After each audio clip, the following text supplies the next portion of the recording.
ஃபிலிம்ஸை உலகம் ஃபுல்லாக இருக்கிற 25 கோடி மக்கள் பார்க்குறாங்க, அதை பற்றி பேசுகிறாங்க. ஆனால் உங்கள் படத்தை பார்க்கும்போது அவங்க என்ன கேட்குறாங்கன்னா, என் உயிரே, சிவந்தவளே, கள்ளி, முந்தான, பிளவுஸ்.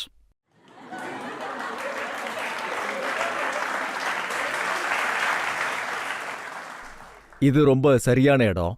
இது அப்படிப்பட்ட ஸ்டேஜ். இங்க நான் இதை சொன்னேன்னா முழு உலகத்துக்கே தெரிஞ்ச மாதிரி. இது ஒரு மிகப்பெரிய சதி, போஜ்பூரி பேரை கெடுக்கிறதுக்கு. அப்புறம் அதுக்கு காரணம் கூட இருக்கு.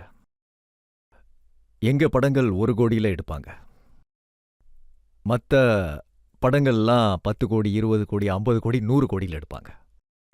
அப்புறம் தியேட்டரில் எங்க படங்கள் போடும்போது போஜ்பூரியில் அதே நேரத்தில் அந்த 100 கோடி படங்கள் ரிலீஸ் ஆகும்போது தியேட்டருக்காரங்கள்ட்ட சொல்லுவாங்க, அண்ணன் எங்க படங்கள் ரிலீஸ் ஆக போது நிருவோட படங்கள் போடாதீங்கன்னு.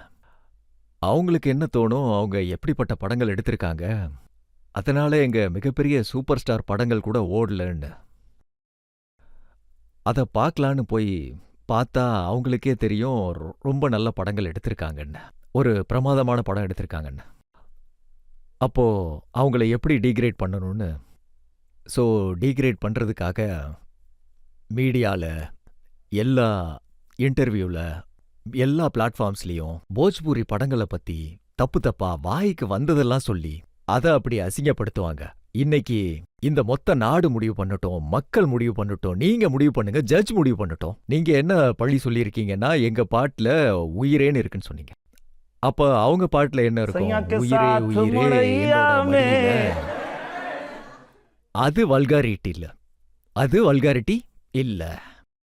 அவங்க பாட்டுல என்ன இருக்கும், நாங்க எங்க பாட்டுல வெறும் இப்படிதான் காட்டியிருக்கோம். மனைவி வெளிய போறதுக்கு ரெடி ஆகிட்டு இருக்கா. அப்பா அவ என்ன சொல்றான்னா, हाथ पहुंचत नहीं खे जाता रूक राजा जी, लगाए दें चोलिया के हुक राजा जी.